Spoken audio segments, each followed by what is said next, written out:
about clean architecture, which is both a descriptive, noun as well as a proper noun? Okay, so there's something called clean architecture, capital C, capital A. Has anybody heard about this before? Raise your hand. 1, 2, 3, 4, maybe. Okay, well, this will be a really interesting talk. Have you heard about? That's a little disconcerting, seeing myself. Have you heard about hexagonal architecture or ports and adapters? There, one over there. This idea is not new. If you knew about hexagonal architecture and you knew about ports and adapters, which is another word for the same thing, this idea is like 20 years old. It was created by Alistair Cockburn. It still remains, in my mind, a great way of organizing your code and managing your dependencies to make it easy to understand the code and extend it later, right? Because those are like the most important things when it comes to you as a developer. I have to be able to very quickly read the code, understand what it does, and figure out where I'm going to make my changes. I like to use whimsical pictures of myself, so I'm not really quite so snobbish as that my picture may indicate, but I am a national certified beer judge, and this was me hamming it up for the camera one day. So my contact information is up there. Email, Twitter, and LinkedIn. So if you need to talk to me afterwards, you can get in touch with me there. I currently work for a large corporation. How many people resonate with the bullets that are on that slide? Does that look like your work? You work for a large enterprise IT. Maybe more than half of your team is outsourced. You're doing really complex stuff, and you've got schedule and budget constraints, but nobody wants to talk about like refactoring or, you're only funded to do new stuff. You're never funded to maintain the old stuff. That's the way it looks to the enterprise developer today. That's my reality.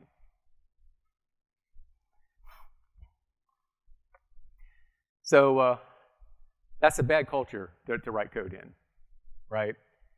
The focus is not on technical quality. It works is good enough. At that point, once it's working, ship it, right?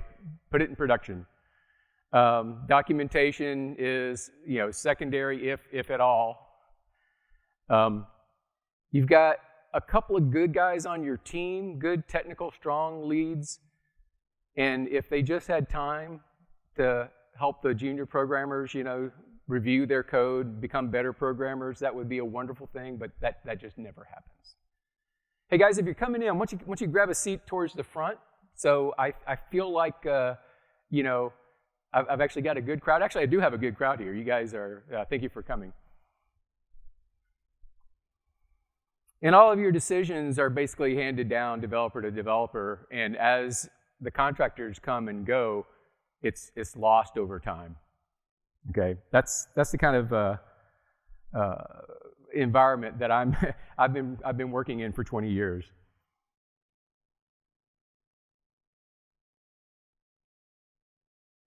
So what you end up with is applications that follow this. You've heard of design patterns. This is a design pattern, right? It's the big ball of mud. Everything is mixed together.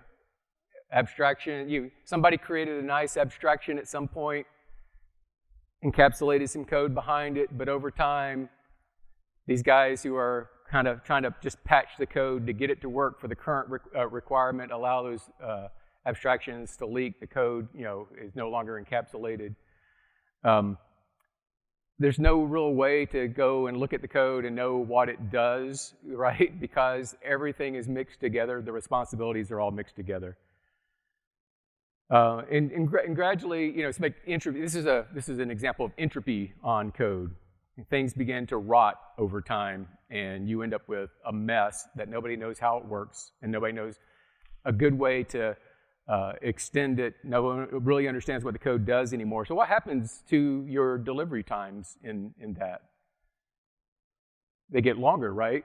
Because people have to spend a lot of time trying to figure out what the code does and why this weird statement's in the middle of this code, and where is all the database access in the code. It seems like it's spread throughout the whole thing. At one point, somebody started naming its interfaces with a capital I behind, in front of the word, and somebody else put the word interface on the end of the interface name. Other people don't do any convention, so you can't even rely on naming conventions to figure out what the code does. So I'm going to talk about this. A clean architecture is a way to mitigate some of those things. Okay, it's not a panacea. It's not the end-all, be-all, but it is definitely a strategy. Whereas most of the time in the environment I'm in, it's hard to tell if there was a strategy at all. So when I say architecture, what do I mean? Ralph Johnson says that architecture is about the important stuff, whatever that is. Okay, so and there's a lot of truth to that, because if I start naming things that are important to architecture in a given context, that might not be important in a different context. Okay, so it's all about context. It's all about knowing exactly what's important in your environment. I tend to try to be a little more precise on my definition of architecture. And I'm thinking, when I think of architecture, I think of there's capital A architecture, and that's when you're talking about microservices or service-oriented architectures or event-driven architectures, right? That's sort of architecture in the large. And really what I'm talking about today is architecture in the small. What goes on inside your application as opposed to what goes on in the wider context, okay? So I sometimes refer to that as architecture with a little a instead of a capital A. But it's all about coming up with an architecture that makes it easy for the developers to understand the code and to extend the code, okay? So to me, architecture includes a lot of things, like, what programming languages are going to be used in different parts of the application. What's your source code layout?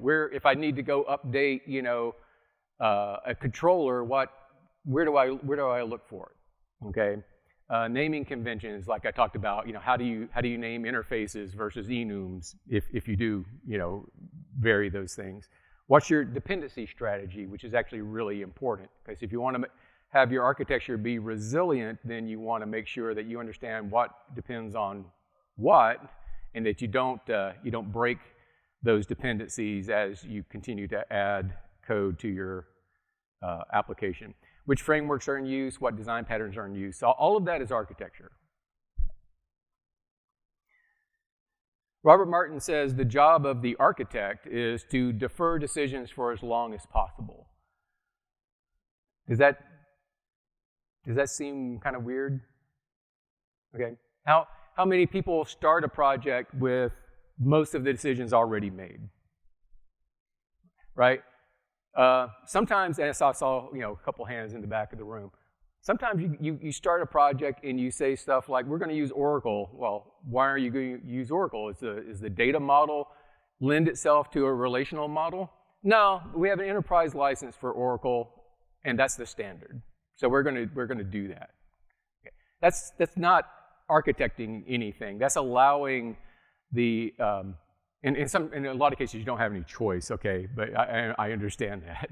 But that is allowing the enterprise environment to affect your architecture, and there may be no ways around that, but you may be able to isolate yourself from those decisions somewhat. So in my company, we have an enterprise license for Oracle, and for 20 years, I worked on applications where everybody said, we're going to use Oracle. It's not a risky decision because, we've spent millions of dollars on an enterprise license. We're going to be with Oracle. And then what happened? we decided to move to the cloud. And the cloud said, so we're moving to Azure, okay? And we don't want Oracle in the cloud. You know, we want something else, right? John, what is the database we use? Oh, sorry. How about Steve?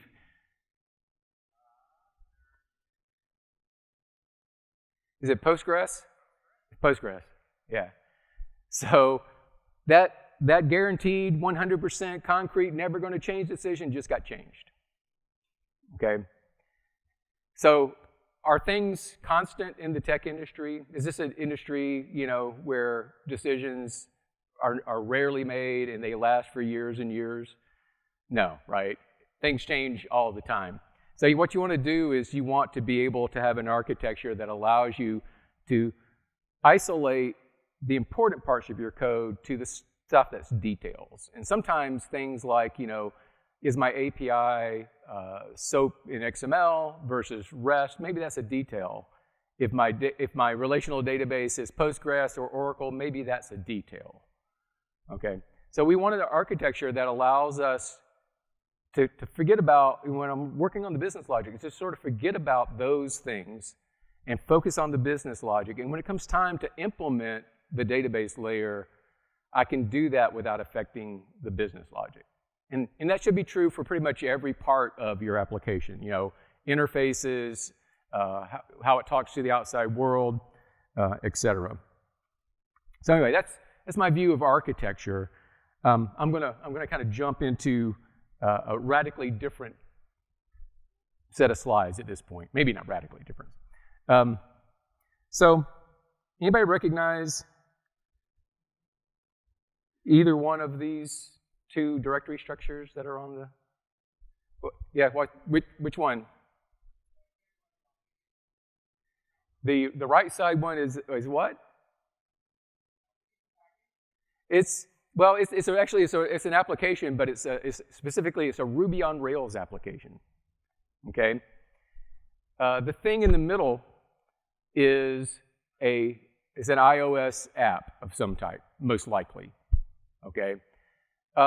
So what is this screams at you? It says, my framework is, okay.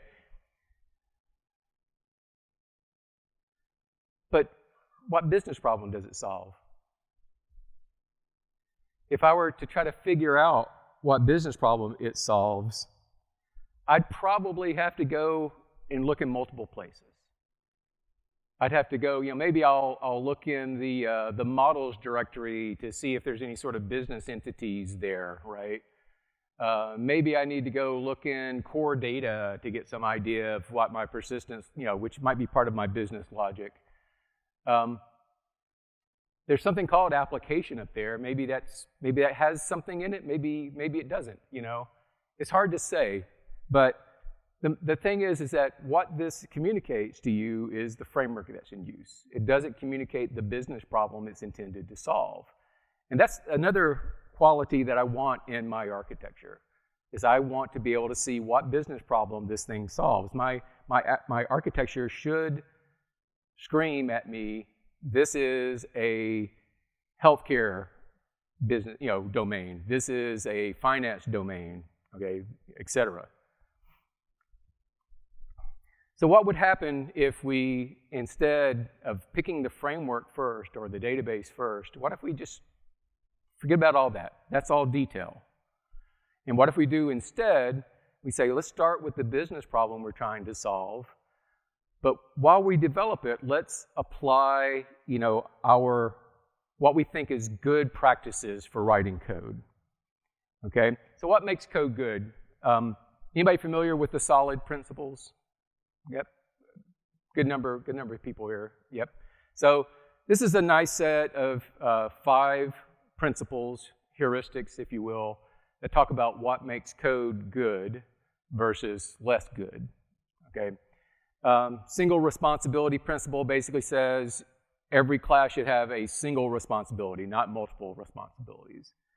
The open-close principle says that and this is kind of a weird one, the way they phrase it. It's basically, my architecture should be open for extension but closed for modification. And what that really means is when I need to add new business logic to the application, I should be able to go and add a new entity, a new function or a new class or something, and then wire it into the application instead of opening up one of my existing source code files and start adding if statements and switches to do something different. Okay? What do you think the advantage of open closed is? Every time I touch that code and I modify it, I'm creating a risk that I'm going to break the existing logic. Okay, and we can mitigate some of that with tests. But if you had an architecture that allowed you to basically extend by adding new objects instead of modifying existing objects, and I say objects in a really generic term, it could be an object, it could be a function, then I know that the old logic is going to stay. Okay, if nothing else, I could delete the new code and I'll fall back to what the application would do what the old logic does. Liskov substitution principle basically says that the thing on the other side of an interface is unknown to the caller of the interface, and I can swap them out, and it should make no difference to the caller of the interface which one those things are. Interface segregation principle basically says many client-specific interfaces are better than one big interface. So one of the patterns that was kind of started in the JEE days was this idea of a service object, and it had all of the methods that I'm going to call to get to my business logic. Okay, that's sort of the opposite of the interface segregation principle. That's basically saying, I want one big general purpose interface. Okay. Now you could have done JEE service objects and have more finely grained interfaces, but that's typically not what happened when people wrote this code. And the last one is dependency inversion, and that's basically I should always be depending on things that are higher abstraction than myself. Concrete classes only depend on abstract classes, basically. So what makes an architecture good? And this is my list. First of all, of course, it has to allow us to meet the business requirements, so it's suitable. It has to be something that the developers can easily understand, especially in these enterprise environments where you've got this constant cast of contractors coming in and out, right? And you want to get the new guy up to speed fairly quickly. So comprehensibility is pretty high on my list. Extensibility, how easy is it and safe to add new functionality? Testability is a quality of architecture that seems to be left out most of the time, and that's a super important one. The easier it is to test, the more likely it is you're going to automate some tests, okay? And the more automated tests you have, the faster you can move. And replaceability, that kind of goes back to my story about all of a sudden our ironclad promise that Oracle was never going away is now broken. But it goes beyond that, because if you have if you could replace any of that infrastructure with a similar thing that does, a different thing that does a similar purpose, that means that you've abstracted it, you've encapsulated it, it's loosely coupled, it's highly cohesive, all of the good stuff. So if a component is replaceable, it probably has a pretty high degree of quality in its design. Okay, and then when we do break those ironclad promises, we can react better to that. I just kind of threw this slide in as a whim. This is from Martin Fowler's website. It talks about the difference between paying attention to quality versus trying to get functionality out the door. The greenish kind of line is what happens when you basically ignore some of your basic quality, and that goes out like that. But if you pay attention to quality, you may start slower, but there's a point where you cross, okay, and you start being faster than those things that you haven't really put the time to have good designs in. And according to Fowler, that point, you'll reach it in weeks, not months, and not years. And I fully believe that.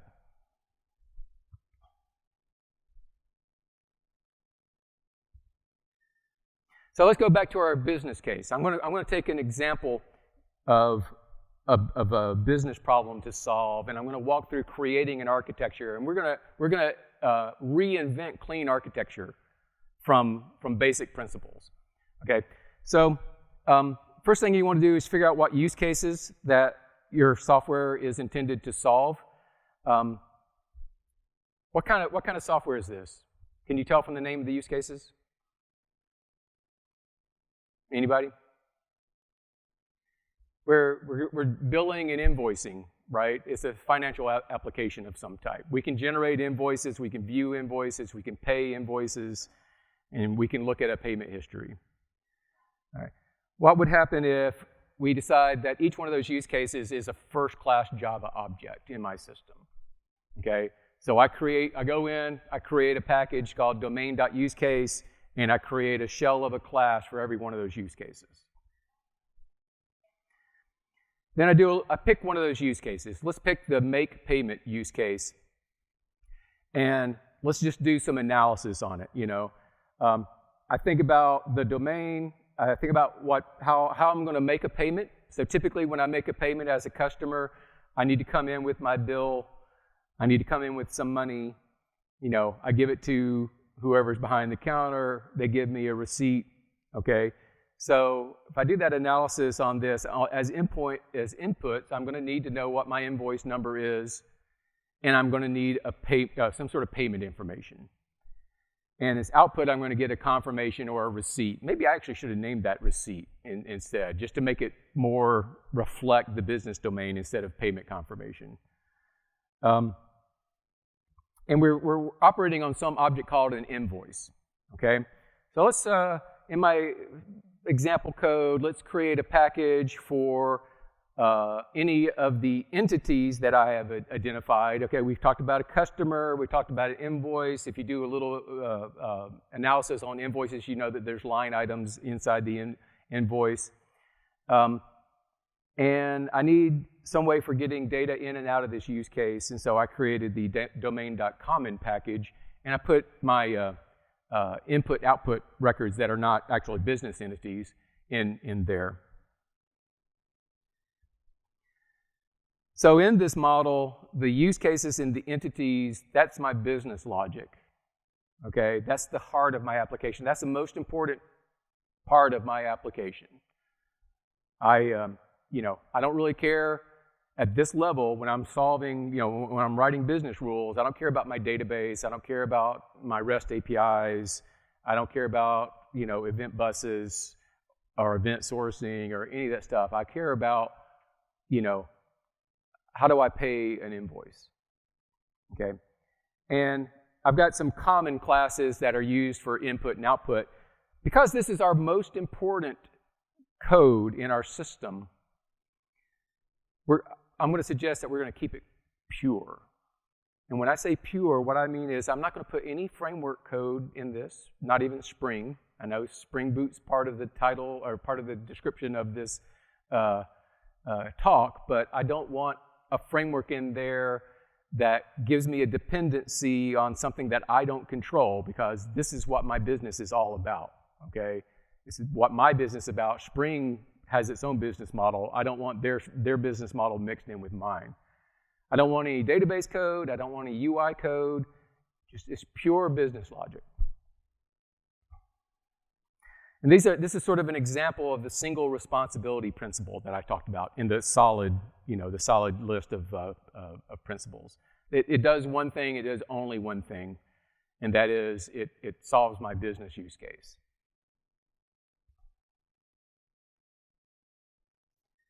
So at this point, we could take one of these use cases and we could flesh it out with code. I'm a huge, thought there was a question. I'm a huge proponent of TDD. So that's the way I wrote this code. So I've got all the source code I'll share with you guys at the end of this session if you want to see how this works. But I'm a huge proponent of TDD, so I use TDD to write all this code. You can do that or not, but the main thing is afterwards I'm going to put it, if I don't do TDD, I'm going to write automated test for this business logic. Again, this is the most important part of my application. It may be critical to my business, the company that I'm working for. So I want to make sure that we test this really, really well. So whether we use TDD or not, we're gonna put this under test automation. That'll be triggered every single time we make a code change and the CI/CD pipeline kicks off.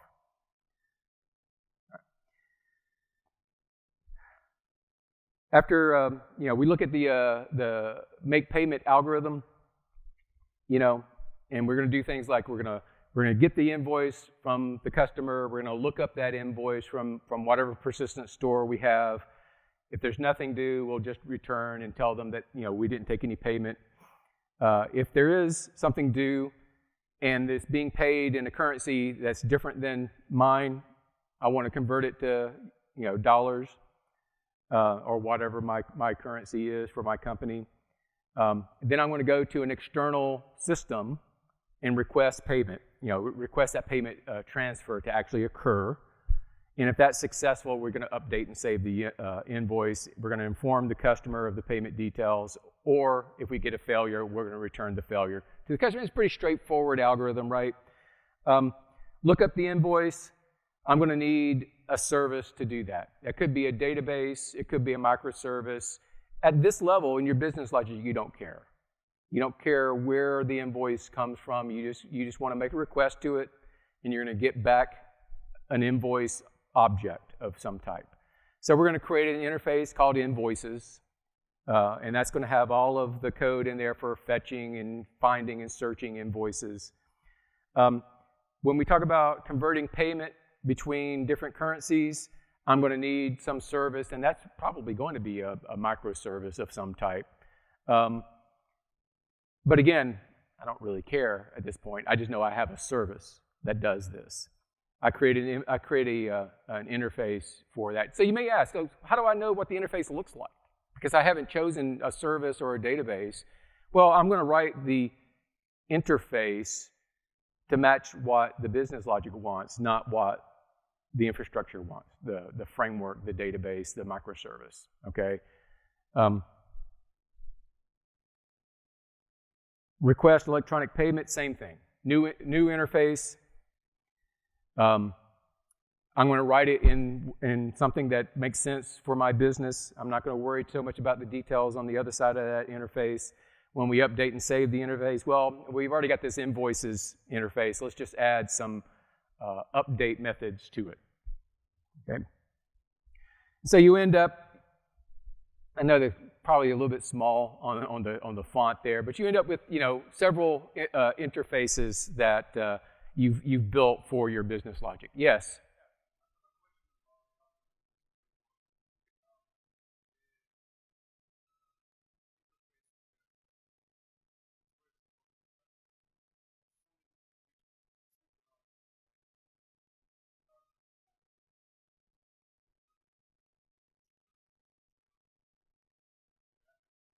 Right. So the question is, and check me if I get it wrong, the question is that some interfaces are radically different. Some of them are synchronous, some of them are asynchronous. At what point do we need to worry about that? That's really your question, right? Okay. So that's a detail that I can defer. Okay. So it may be, if it's a really long-running task, I am going to have to account for that in my interface to the business logic, because I can't just make a call and have it hang out there for a couple of hours and then come back, okay? So yeah, every once in a while you're going to encounter something like that you have to take into account what's on the other side of the interface. And that's almost unavoidable. But most of the time, you can assume a lot of these services are going to be synchronous. And if you're wrong, then you'll have to go back and you'll make some changes. But I think the idea here, right, is that I'm going to make a request to pay something, and a few seconds later, they should be getting a response back. So if there's something that is asynchronous in there, we're going to have to make sure that it still returns within a second or two, right? And then I want to put it on. I'll put those details on the other side of this interface. Does that make sense? Yep.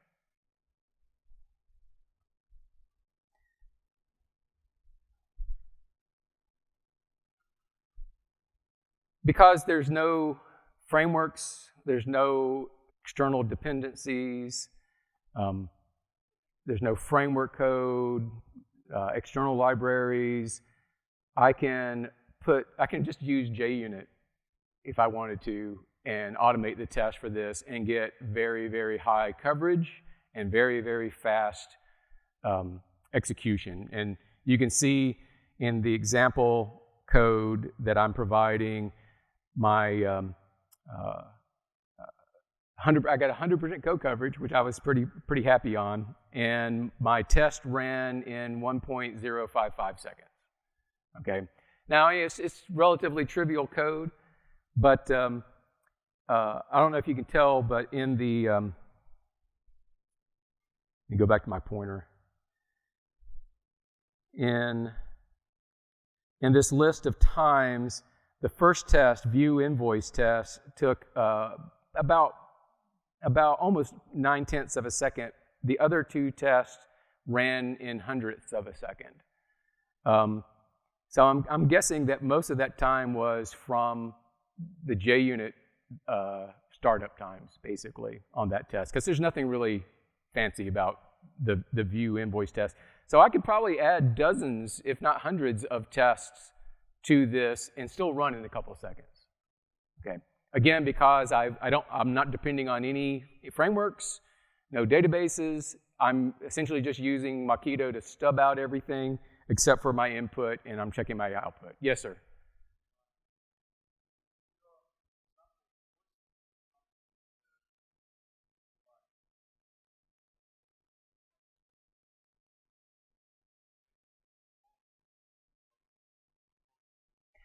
So,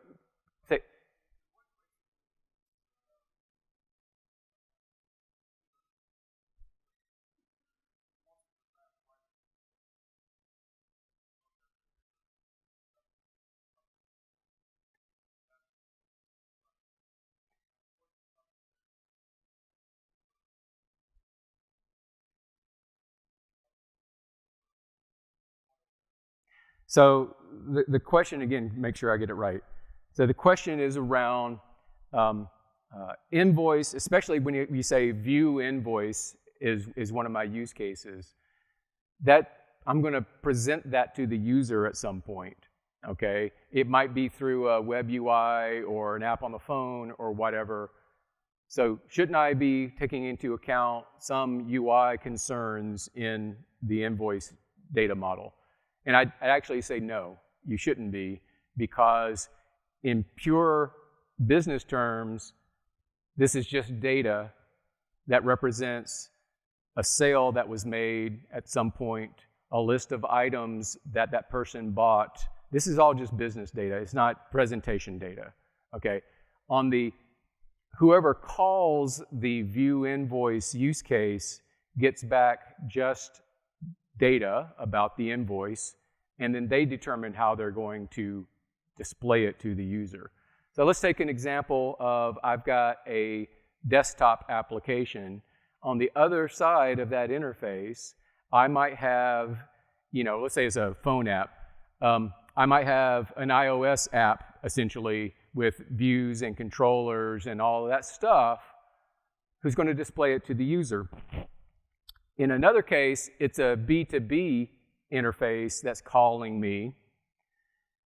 The use case is exactly the same, whether it's a B2B, it's a machine-to-machine interface, whether it's a machine-to-machine interface or a machine-to-human interface. Business logic doesn't care, it's just data. And it sends the data back over that interface, and whoever called that is now responsible for the presentation, whether that is converting it to bits on a screen or, JSON in a transaction across the network. And that's actually the power. This is one of the powers of the clean architecture, is that same use case, two different contexts. There's a third context that I can add to that, and that's the test case. Okay? Because I'm not polluting my business model with the details of UI or REST, then the thing that could call this can be swapped out and changed. It could be, like I said, a B2B REST API. It could be a SOA interface. It could be a flat file that's transmitted FTP. It could be a user interface on a phone. It could be a user interface on the web. Business logic never changes. It's just, I'm going to present the business model of an invoice. You do what you want to with it. Okay? Does that answer your question?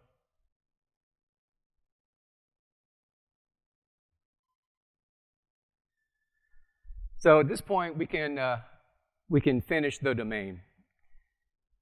So we need to be able to expose those use cases via interfaces for other folks to call. We need to expose ports. Let me talk about ports. So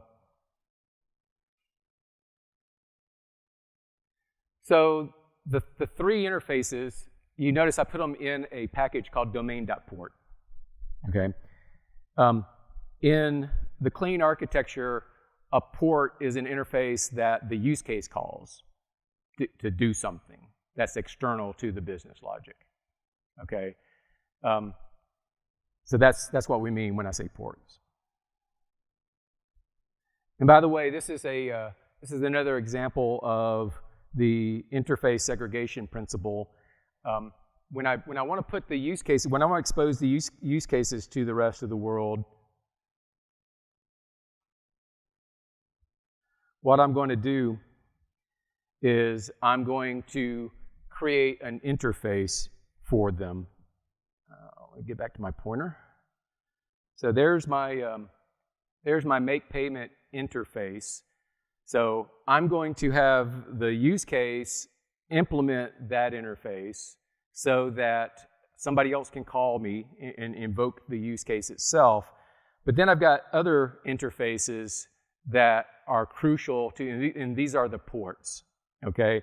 So I've got the currency exchange service, I've got the payment service, and I've got the invoices, which is where I go to get my persistent data in this model. And this is the thing that makes this different than all of the ad hoc architectures I've seen at my company, in that typically when you define an external service, you create, like the currency exchange service, for instance, you create that service creates an interface, and now your business logic depends on it, okay? But here, the business logic is defining the interface. It wants somebody else to define it. Yeah, that's sort of the crucial idea behind the clean architecture. It enables pretty much everything else that I'm going to show you here in a minute. So the business domain ends up owning all of the interfaces. We're going to, if a REST API in my SpringBoot application is going to call that interface, then I'll just create a Spring, REST controller, and I'll have it call that interface. If an event bus is going to call that, then I'll create a different module who calls the same interface. If I wanted to expose this at the UI, then I'll create some UI backend code that calls that interface and returns that data to the UI. Okay? So I don't care who's calling me. I have a contract. As long as we both meet the contract, that's fine. And then as part of that use case, one of the first things I do is go and fetch the entity object. In this case, it's the customer, invoice, and line item objects. This is a little different than the other interfaces I'm going to show in that this is the only case where I call an interface, and what I get back are part of my domain. I get back my entity objects, okay? And so they have a special name for that in the clean architecture. It's called an entity gateway. So that's one reason why I show it on the right-hand side of the diagram instead of the left-hand side of the diagram, because it's a special interface. And then, I can create one or multiple currency conversion modules, and then I'll just use SpringBoot to wire it to that interface. And likewise, my payment service, maybe I'll add PayPal to my credit card payment or bank transfer. I just create a new module, wire it to that interface. I don't have to change anything inside the business logic. So all of that I/O is a detail as far as the business logic is concerned. And this is the open-close principle. To add a new payment service, I just create a new payment service that implements that interface, and then I wire it to the interface that the use case calls. Okay, I don't have to change any existing code to do that. I do have to change the configuration. And so, yeah, that's basically what I show now here is integrate with SpringBoot. The way I did it in the sample code is I created this new Java 17 record class, and it contains a list of my use case interfaces. And then in my SpringBoot configuration, I wire it to the real use case, okay? At the same time, those,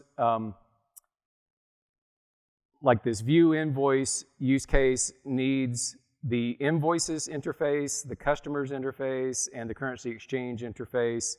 And so I will just wire those to other modules inside. Here's customer. I've got something called the customer adapter, okay? So SpringBoot comes into play on how you wire everything to those interfaces to implement the clean architecture. It's the only one that really kind of breaks the encapsulation of everything because it has to know everything.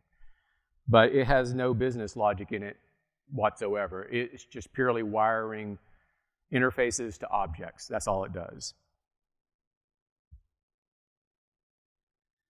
Then I got to figure out, how am I going to implement all of the ports in my application. A primary port is one that calls my interface. A secondary port is one that a primary port is one that calls my use case. A secondary port is one that my use case calls. And I decided in this SpringBoot application that I would put my REST adapter directly in the same Maven project as the SpringBoot application because I just made it super simple, right? What I did for the secondary ports was I decided to turn the entire project into a Maven multi-module project.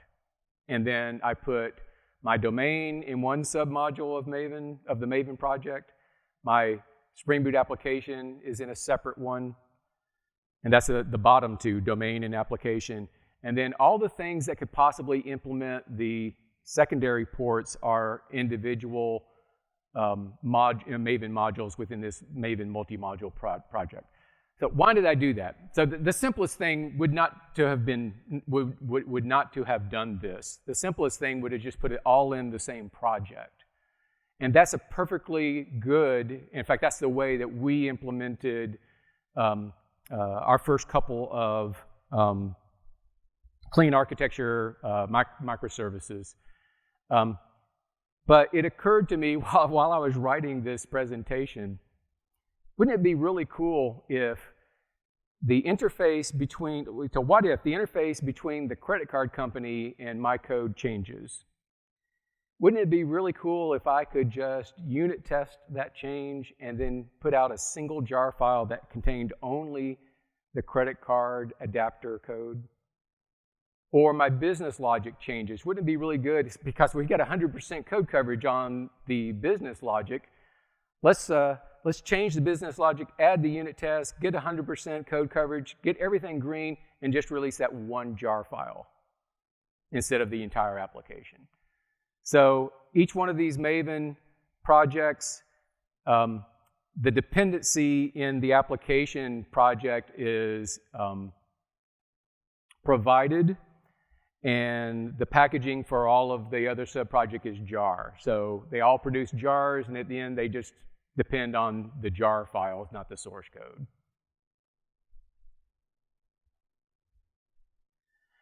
So this is a kind of a traditional picture. This is the picture that Uncle Bob, Robert Martin, gives for the clean architecture, and it gives you a diagram of what we basically just did, right? Our business entities, that's the heart of our application. They contain the business logic for what is an invoice, what is a customer in my domain, in my context. You know, what does it mean to make, you know, what is a line item? What is I'm selling? It's all about the objects in my business domain. The next ring are my use cases. This is what my application can do with those entity objects. And then on the outside of that, we have adapters that adapt the interfaces that are defined by the use cases to the outside world. And finally, on the outside world, we have whatever we want to implement, you know, to talk to those, whatever adapters we have created for the web, the UI, SOA architecture, et cetera, databases. So, and you notice over on the left, I've got arrows pointing inward. Dependencies always point inward. So entities depend on nothing except themselves. They might depend on each other, but they don't depend on anything outside of the entities package. The use cases depend on the entities and then nothing else. The adapters depend on the interfaces that the use cases define.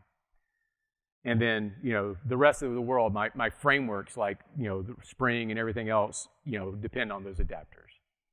My database code depends on a database adapter that you write, okay? So now when I want to change databases from Oracle to Postgres, I create a new entity gateway module, implement the interface that the Oracle one implemented, but change the implementation to do Postgres instead.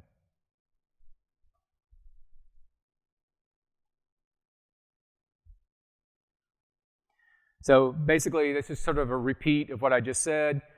The domain doesn't depend on any frameworks, including Spring or SpringBoot, or I'm sorry, what's the framework that everybody's using for generating getters and setters?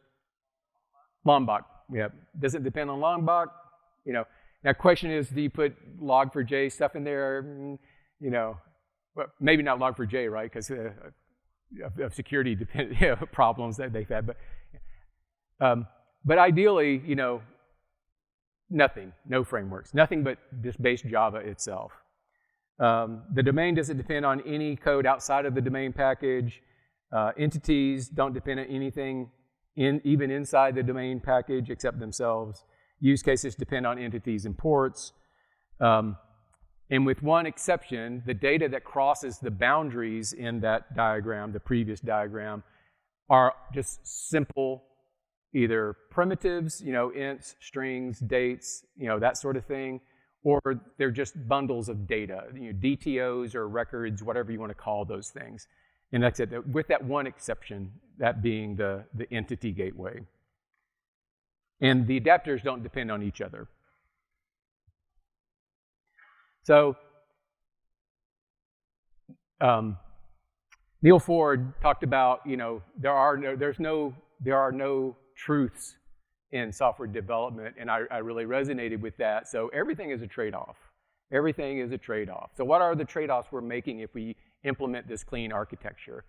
One is because we're trying to make the data that passes through those boundaries simple things, then we're going to end up copying data from something that maybe represents a REST, the body of a REST message, for instance, an HTTP message, copying it into something like a record or just a struct and passing it through. So some necessary translation that goes on. If the adapters don't depend on each other, how do you share code with them? Well, maybe you have to have some duplication. Neil did point out in his keynote yesterday that reuse and coupling are at odds with each other. You can't have something that's loosely coupled and has a high degree of reuse.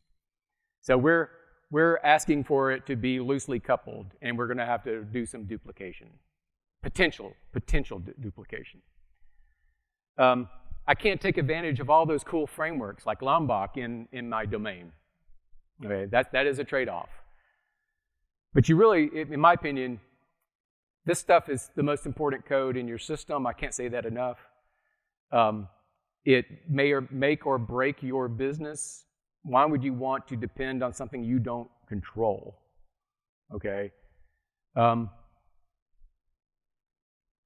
potential context switching as you're moving from the domain to work on, So very common for us to say a new use case requires some new interfaces and some new ports that I'm going to call, and I could give that to the same programmer, and he's got to make context switches now because in the way I factored this program, I put them in different Maven projects.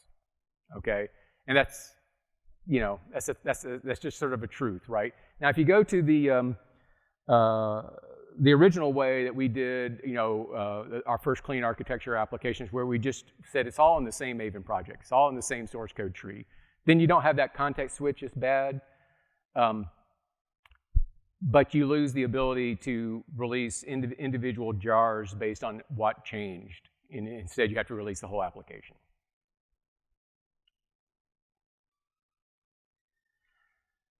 So one of the problems in these enterprise environments, and I alluded to it at the beginning of the session, is that you basically have to deal with entropy and all these people coming in who are new and they don't understand the application and they want to just make the fix as fast as possible and move on to the next thing.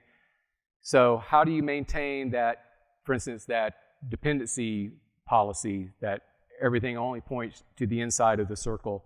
And that's where this little tool called ArchUnit comes into play. And so what I did in the example program, and I'm not going to have time to go over it, but this is an example of a JUnit test that uses ArchUnit, and it checks things like dependencies between packages. And hopefully you can read that up there, but I've got the first rule is there are no cycles between packages. The second rule is I have a common set of code that's used by everything, and that's and it's just utility code, and that depends on nothing. The domain only depends on common. The next rule is adapters don't depend on each other. Domain entity only depends on domain common, and domain ports only depend on entity. And there's a couple other rules which I didn't have space on the slide to put. The great thing about this is when you write these rules using ArchUnit and you stick it in your project, and when somebody kicks off a build, it runs the unit test. If somebody has violated one of those rules, you get a unit test failure. So if somebody writes a dependency between a use case and something in an adapter, your build will fail. Okay. And I can't say enough about ArchUnit. It's a really cool thing. I did a talk last year on ArchUnit. I can't say enough about it, except I don't have time to say anything about it. So, testability is another huge advantage, and I kind of already alluded to that, right? I can test from my REST API through my domain to my persistence layer and back. That's a full-blown end-to-end integration test. I could add some test drivers and some mock database code, and I could test just the domain logic using mocks on both ends, test drivers and mocks on both ends, or I could mix and match.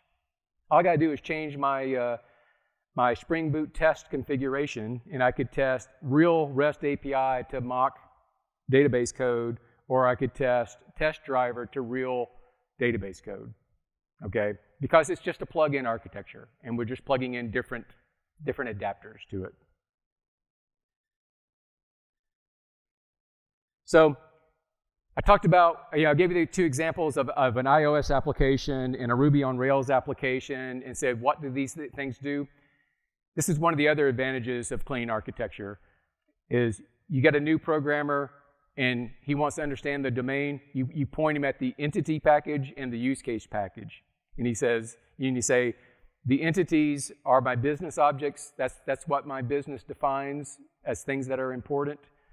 And my use case package is everything this program does with those entities.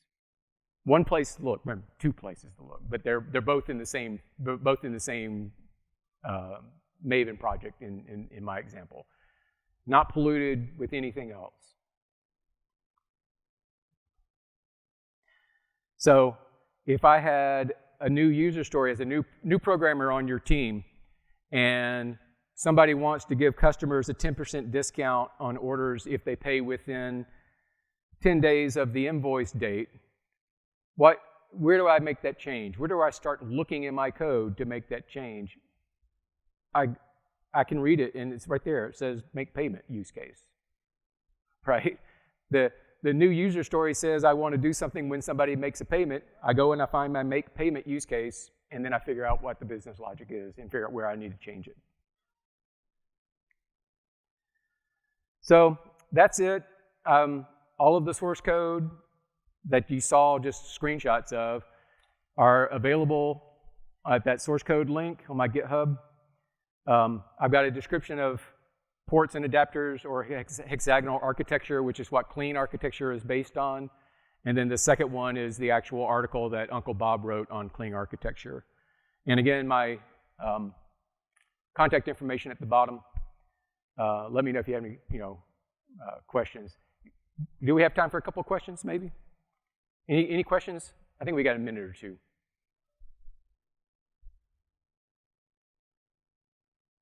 Did you have a question? Yeah.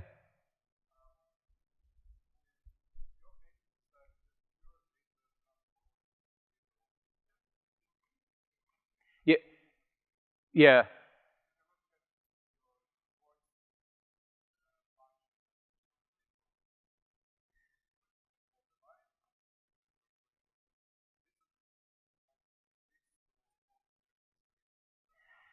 So it does and it doesn't. So I'm a huge OO guy. My object model is the business entities, not the data transfer objects. Okay, the data transfer objects are just, think about it as, it's a packet on my network. It's just data. I've got to get this. I got to get a representation of the data that's in my OO object model to someone else. And I don't want my behavior to bleed through that, because I don't want to expose the behavior to the outside world. So I've got to just send data in that case. Okay. All right, any other questions? All right, guys, hope you enjoyed it. Thank you.